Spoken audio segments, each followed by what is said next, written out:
Hello বন্ধুরা, আমি অনু। Update with অনু চ্যানেলে তোমাদের স্বাগত। আমি চলে এসেছি উড়ান সিরিয়ালের আপডেট নিয়ে।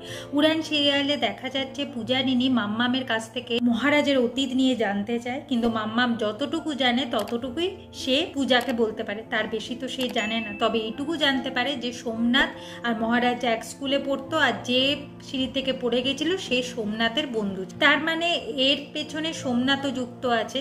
তাই পূজা ভাবে সোমনাথের কাছ থেকে আমাদের সমস্ত কিছু জানতে হবে, কারণ কেউ তো তাকে হেল্প করছে না, বলছে না।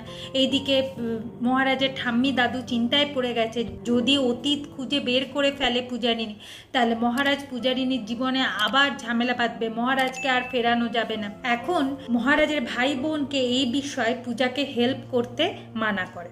অন্যদিকে দেখা যাচ্ছে পূজা মহারাজের ঘরে যায়, তারপর তারা একটা সুন্দর সময় কাটায় নাচ গানের মাধ্যমে, আর তারা কাছাকাছিও আসে। এইদিকে আবার দেখবো যে আমাদের পূর্ণিমা সোমনাথের বিয়ে ঠিক করছে প্রিয়াঙ্কার সাথে, কিন্তু এই বিয়েতে মহারাজের বাবা ঠাকুমা কেউ টাকা দিয়ে হেল্প করতে পারবে না। এখন মহারাজও বলে দিয়েছে যে আগে দাদা বাবার ওই টাকাটা ফেরত দেবে, তারপরই দাদার বিয়ে হবে, তার আগে নয়। তাহলে এতগুলো টাকা কোথা থেকে জোগাড় করবে? পূর্ণিমার মাথায় তখন হাত। সে তার শাশুড়ির কাছেও সাহায্য চাইতে এসেছিল, শাশুড়ি স্পষ্ট জানিয়ে দেয় কোনো টাকা দিয়ে সাহায্য করতে পারবে না।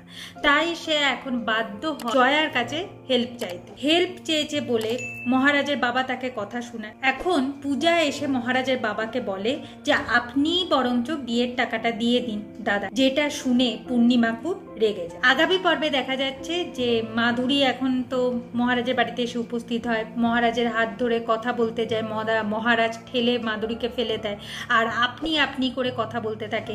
এখন বলে আচ্ছা মহারাজ, এখন তুমি থেকে আমি আপনি হয়ে গেলাম, তাই তো? তাহলে তুমি তোমার নিজের স্ত্রীকে কেন আপনি আপনি করো? স্ত্রীর ক্ষেত্রে আপনি থেকে তুমি হচ্ছে না কেন? স্ত্রীকেও তুমি ভালোবাসো না? যেটা শুনে পূজা আর মহারাজ দুজনই অবাক হয়ে যায় আর একে অপরের দিকে তাকিয়ে থাকে। এভাবে আজকের পর্বটা শেষ হয়ে যাচ্ছে। আশা করি আজকের পর্বটা তোমাদের ভালো লাগবে। ভিডিওটা দেখবার জন্য আর আপডেট উইথ অনু চ্যানেলের পাশে থাকবার জন্য অসংখ্য ধন্যবাদ।